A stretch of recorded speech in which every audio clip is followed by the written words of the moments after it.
সবাইকে স্বাগত। আপনারা যারা পরীক্ষা দিবেন আপনাদের পরীক্ষাটি এমসিকিউ হবে। আজকে একটি এমসিকিউ পরীক্ষার প্রশ্ন প্যাটার্ন নিয়ে এসেছি। ইনশাল্লাহ এই প্যাটার্ন থেকে 25 থেকে 30 নাম্বার অনায়াসে কমন পাবেন। ধৈর্য সহকারে সম্পূর্ণ ভিডিওটা দেখেন। আমি দেখিয়ে দিব কোন কোন বিষয় কোন কোন টপিক থেকে প্রশ্ন আসে। অনেক পরীক্ষার্থী উত্তীর্ণ হতে পারে না, কারণ একটি পরীক্ষার প্রশ্ন প্যাটার্ন বোঝে না বলেই। কোন কোন টপিক কোন কোন বিষয় থেকে প্রশ্ন আসবে সেটা বুঝতে পারে না বলেই কিন্তু পরীক্ষা উত্তীর্ণ হতে পারে না। আজকে আমি সকল বিষয় নিয়ে আলোচনা করব। কোন সাজেশন কোন বই ফলো করলে আপনারা পরীক্ষা উত্তীর্ণ হতে পারবেন, এবং আমরা আপনাদের জন্য একটি চূড়ান্ত সাজেশন তৈরি করেছি। কিছুক্ষণ পরে এ সম্পর্কে আলোচনা করতেছি।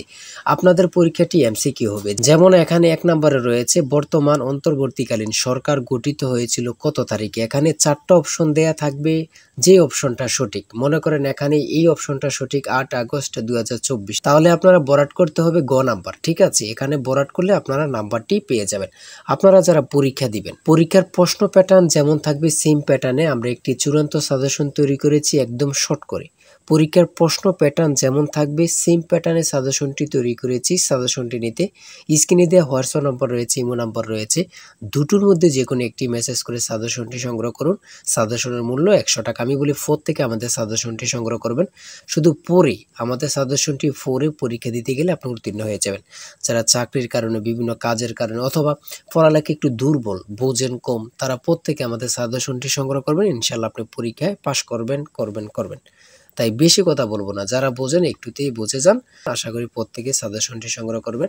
আমি প্রশ্ন প্যাটার্ন সমাধানে চলে যাচ্ছি। এখানে রয়েছে 1 নম্বরে বর্তমান অন্তর্বর্তীকালীন সরকার গঠিত হয়েছিল কত তারিখ, 8 আগস্ট 2024। এখানে রয়েছে রূপপুর পারমাণবিক বিদ্যুৎ কেন্দ্র কোন দেশের সহায়তায় তৈরি করা হচ্ছে।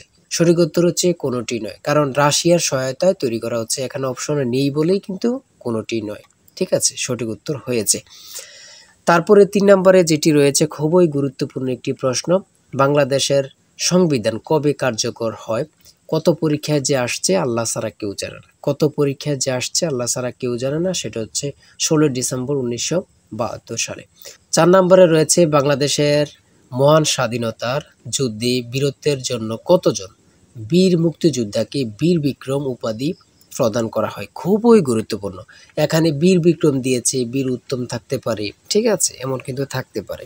খুবই গুরুত্বপূর্ণ একটি প্রশ্ন। তারপরে যে প্রশ্নটি বারবার আসছে সেটা হচ্ছে ইজমির শহরটি কোন দেশে অবস্থিত। খুবই গুরুত্বপূর্ণ প্রশ্ন উত্তর। বাংলা, ইংরেজি, গণিত, সাধারণ জ্ঞান থেকে প্রশ্ন থাকবে। ঠিক আছে, আমি বলে রাখি। তারপরে 8 নম্বরে একটি প্রশ্ন দিয়েছে, দেখেন বাংলাদেশের জাতীয় খেলা কোনটি। সঠিক উত্তর হচ্ছে হাডুডু। সঠিক উত্তর হাডুডু। খুবই গুরুত্বপূর্ণ একটি প্রশ্ন। কোন মুঘল সম্রাটের সময় লালবাগ দুর্গ নির্মাণ করা হয়েছিল। সেটা হচ্ছে আওরঙ্গজেব। খুবই গুরুত্বপূর্ণ একটি প্রশ্ন। হ্যাঁ, তারপর আমরা দেখে নিই অপর পৃষ্ঠে দিয়ে কি দেওয়া আছে। 10 নম্বরে রয়েছে বাংলাদেশের আইন অনুযায়ী পুরুষ ও নারীর বিয়ের সর্বনিম্ন বয়স কত। এখানে সর্বপ্রথম বলেছে পুরুষের কত। আমরা জানি পুরুষের কত 21 বছর এবং নারীদের কত 18 বছর। তাহলে এখানে সর্বপ্রথম রয়েছে 21 ও 18। এটা কিন্তু সঠিক হবে না, কারণ এখানে প্রথমে মহিলার দিয়েছে, তারপরে পুরুষের দিয়েছে। প্রথমে চেয়েছে কার, পুরুষের, তার জন্য 21 বছর। তারপরে চেয়েছে কার, নারী, তার জন্য 18 বছর। ঠিক আছে। আচ্ছা, 11 নম্বরে রয়েছে কোন উদ্ভিদের শ্বাসমূল আছে। খুবই গুরুত্বপূর্ণ একটি প্রশ্ন। হ্যাঁ, তারপরে 12 নম্বরে রয়েছে কোন ভিটামিনের অভাবে চুল পড়ে যায়। তারপরে 14 নম্বরে রয়েছে ভারত শ্রীলঙ্কাকে পৃথক করেছে কোন প্রণালী। খুবই গুরুত্বপূর্ণ একটি প্রশ্ন। এটা যে কত পরীক্ষা আসছে আল্লাহ ছাড়া কেউ জানে না। বাংলাদেশ কত সালে জাতিসংঘের সদস্য লাভ অথবা সদস্য পদ লাভ করেন। হ্যাঁ, 1974 সালে। বঙ্গভঙ্গ রদ হয় কত সালে। সূর্যের নিকটতম গ্রহ কোনটি। খুবই গুরুত্বপূর্ণ একটি প্রশ্ন। ঠিক আছে, আমি যে প্রশ্নগুলো নিয়ে এসেছি খুবই গুরুত্বপূর্ণ প্রশ্ন। আপনারা প্রত্যেকে আশা করি আমাদের সাজেশনটি সংগ্রহ করবেন। ইনশাআল্লাহ আপনি পরীক্ষায় উত্তীর্ণ হয়ে যাবেন। এদিক দিয়ে রয়েছে 20 নম্বরে কোন বানানটি শুদ্ধ। শুদ্ধ বানান থেকে একটি প্রশ্ন আসবেই আসবে। যেমন বিভীষিকা কত পরীক্ষা আসছে আল্লাহ ছাড়া কেউ জানে না। হ্যাঁ, শেষ প্রশ্ন, উপন্যাস কে লিখেছেন। খুবই গুরুত্বপূর্ণ, শরৎচন্দ্র চট্টোপাধ্যায়। তারপরে সন্ধি বিচ্ছেদ থেকে অবশ্যই আপনাদের প্রশ্ন থাকবে। 100% শিওর সন্ধি বিচ্ছেদ থেকে থাকবে। বানান শুদ্ধকরণ থেকে অবশ্যই প্রশ্ন থাকবে। আদালত কোন ভাষার শব্দ, যেমন এটাও বলতে পারে কলম কোন ভাষার শব্দ। তারপরে চশমা কোন ভাষার শব্দ, ভাষা থেকে একটি প্রশ্ন অথবা দুটি প্রশ্ন থাকবে, সমার্থক শব্দ থেকে প্রশ্ন থাকবে, এগুলো থাকবে বিভিন্ন কবি থেকে অবশ্যই প্রশ্ন থাকবে। ঠিক আছে, এগুলো কিন্তু খুবই গুরুত্বপূর্ণ, আপনারা দেখে যাবেন, খুবই গুরুত্বপূর্ণ। হ্যাঁ, তারপরে রয়েছে 30 নম্বরে রয়েছে আকাশ ভেঙে পড়া, বাগধারা থেকে অবশ্যই থাকবে। আমার কথা বুঝতে পারছেন? বাগধারা থেকে অবশ্যই থাকবে। কবিতা থেকে, যেমন কপোতাক্ষ নদ কবিতাটি কার লেখা, ঠিক আছে, থাকবে। Identify the correct passive form of this sentence, do you know them. ইংরেজি ক্ষেত্রে খুবই একদম সহজ থাকবে, এত কঠিন কোনো প্রশ্ন থাকবে না। ঠিক আছে, আপনারা বুঝতে হবে। ঠিক আছে, এত কঠিন কোনো প্রশ্ন থাকবে না, ট্রান্সলেট থেকে ইংরেজি থেকে থাকবে।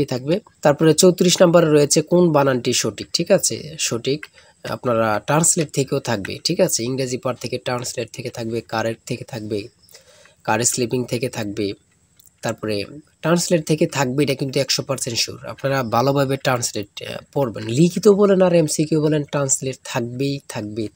ঠিক আছে, আর্টিকেল থেকে থাকবে, প্রিপোজিশন থেকে থাকবে ইংরেজি ক্ষেত্রে, এগুলা থাকবে, ভয়েস থেকে থাকবে, তারপরে গণিতের ক্ষেত্রে থাকবে, মান নির্ণয়ের অঙ্ক, গণিত থাকবে, মান নির্ণয়ের অঙ্ক থাকবে।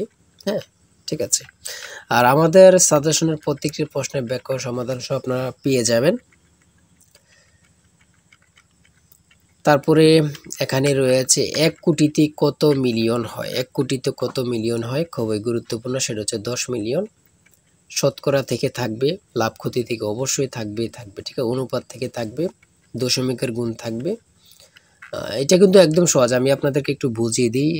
এখানে 2 দুগুণে 4, 4 দুগুণে 8, দশমিকের পরের সংখ্যাগুলো গুণ করে দিবেন। 2 দুগুণে 4, 4 দুগুণে 8, তাহলে আমরা রেজাল্ট পেলাম কত, 8। ঠিক আছে, তাহলে দশমিকের পরে কয়টা শূন্য, মানে সংখ্যা, 1 2 3 4 5 6। এখন 6টা পেয়েছি, দশমিকের পরে সংখ্যা পেয়েছি 6। যদি আমরা এর পূর্বে গুণ করে 8 পাই, তাহলে 6টা সংখ্যা হইতে, হ্যাঁ, 8-এর সাথে কয়টা শূন্য দিতে হবে, 5টা শূন্য দিলেই কিন্তু আপনার হয়ে যাবে। ঠিক আছে, যেমন 1 2 3 4 5টা শূন্য আর 8, সঠিক উত্তর হচ্ছে ক। ঠিক আছে, বুঝলে কিন্তু একদম সহজ এগুলো। এত কঠিন প্রশ্ন থাকবে না, একদম ইজি, কিন্তু আপনারা আনইজি ফিল করবেন। ঠিক আছে, আরে এটা তো পারি কিন্তু মনে আসতেছে না, ভয় পাওয়া যাবে না। ঠিক আছে, নিজেকে শক্ত করতে হবে। পিতা পুত্র থেকে অবশ্যই অঙ্ক 1 নাম্বার থাকবে। ঠিক আছে, জ্যামিতি থেকে অঙ্ক থাকবে। ঘাবড়াতে পারবেন না, অনেকেই ঘাবড়িয়ে যায়। ঠিক আছে, পরীক্ষার হলে ঘাবড়িয়ে যায়, ভয় নিয়ে পেলে তারা কিন্তু পারবেন না।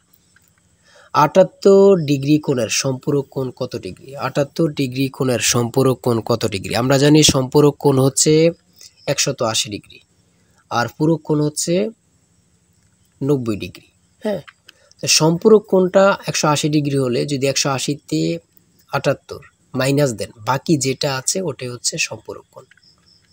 ঠিক আছে, সর্বশেষ রয়েছে 60 নম্বরে, 13 সেন্টিমিটার ব্যাসার্ধের বৃত্তের কেন্দ্র হতে 5 সেন্টিমিটার দূরত্বে অবস্থিত যে এর দৈর্ঘ্য কত? সেটা হচ্ছে 24 সেন্টিমিটার। এতক্ষণ আলোচনা করলাম, যদি ভালো লাগে অবশ্যই আমাদের চ্যানেলটি সাবস্ক্রাইব ও পেজটি ফলো দিয়ে রাখবেন, কেন নেক্সট ভিডিও পাওয়ার জন্য। আমাদের চ্যানেলটি সাবস্ক্রাইব ও পেজটি ফলো দিয়ে রাখলে নেক্সট ভিডিও আপলোড দেওয়ার সাথে সাথে চলে যাবে আপনার কাছে নোটিফিকেশন। তাই অবশ্যই বলে রাখি, যারা আমাদের সাজেশনটি সংগ্রহ করতে চান, এই নাম্বার, স্ক্রিনে দেওয়া এই নাম্বার হোয়াটসঅ্যাপ ইমো রয়েছে, যে কোনো একটা মেসেজ করে সাজেশনটি সংগ্রহ করুন। ঠিক আছে, প্রত্যেকে আমাদের সাজেশনটি সংগ্রহ করবেন, ইনশাল্লাহ আপনি পরীক্ষায় পাশ করবেন। আমি বলে রাখি, ইনশাল্লাহ আপনি পরীক্ষায় পাশ করবেন। যারা পরীক্ষায় পাশ করতে চান, 100 টাকার বিনিময়ে হলেও আমাদের সাজেশনটি সংগ্রহ করুন। আজকের ভিডিও এই পর্যন্ত। সবাই ভালো থাকবেন, সুস্থ থাকবেন, আর আপনার যে কোনো সমস্যা কমেন্টে লিখুন। আল্লাহ হাফেজ।